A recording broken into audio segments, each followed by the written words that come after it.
un concours qui a désigné le meilleur jeune berger de France. Aujourd'hui, on est en régional et les 2 meilleurs lycéens pourront partir au salon de l'agriculture pour disputer la finale nationale.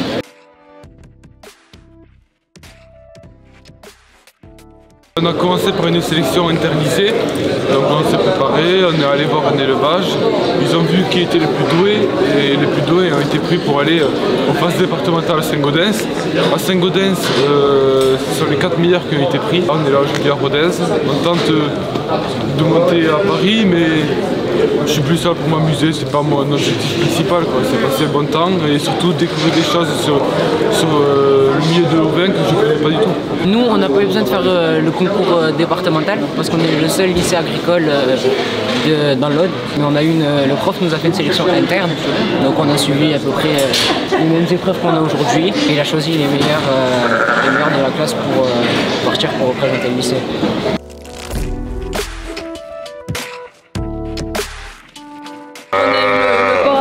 Qui est juste derrière, qui consiste à couper les onglons comme des ongles qui peut gêner les brebis.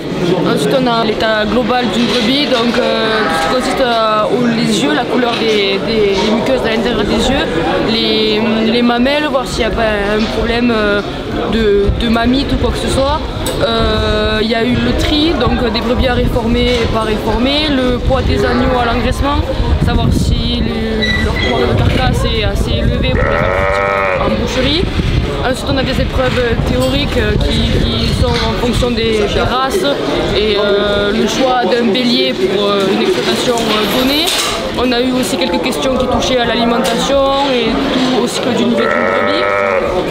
Et ensuite on a ici là-bas le choix d'un bélier en fonction, je pense, on l'a pas encore fait, en fonction je pense de comment améliorer certaines choses dans un troupeau, et il faut choisir un bélier en fonction je pense de son physique et après là-bas améliorer. Là-bas là-haut on a eu une épreuve de génétique aussi. Pour moi, je participe à ce concours surtout pour avoir une bonne expérience de concours. Ça m'apporte au moins d'apprendre un peu plus le métier et puis ça fait plaisir de faire un concours avec les copains et puis de sortir un peu avec le prof et tout, ça c'est bien. Ça fait apprendre des choses, ça nous fait sortir aussi un peu. On rencontre d'autres personnes, d'autres lycées. Pour moi ça pourrait être une opportunité de monter à Paris, surtout que ça fait un moment que je veux y aller. Donc si j'arrive à faire une bonne performance au concours et que je peux monter à Paris, ce serait un grand exploit pour moi de réussir. De représenter le lycée. Ouais, surtout de représenter le lycée, ça pourrait être super bien.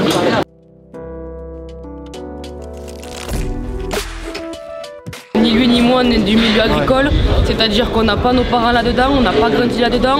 Donc c'est une fierté d'autant plus de se dire qu'on a été pris, on a quand même pas mal de compétences dans le milieu. Et c'est une fierté avant tout. Avant tout on est content d'être là, on se dit qu'on a autant notre place qu'un fils d'agriculteur. Pas spécialement parce que moi mon but c'est d'être soigneuse animalière.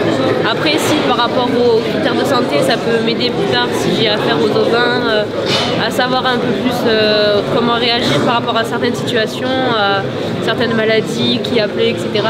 Ça peut m'être utile, ouais, parce que j'ai découvert des choses qui pourront me servir même sur mon élevage bovin que j'ai chez moi, parce que c'est des animaux quand même qui se ressemblent, des organes.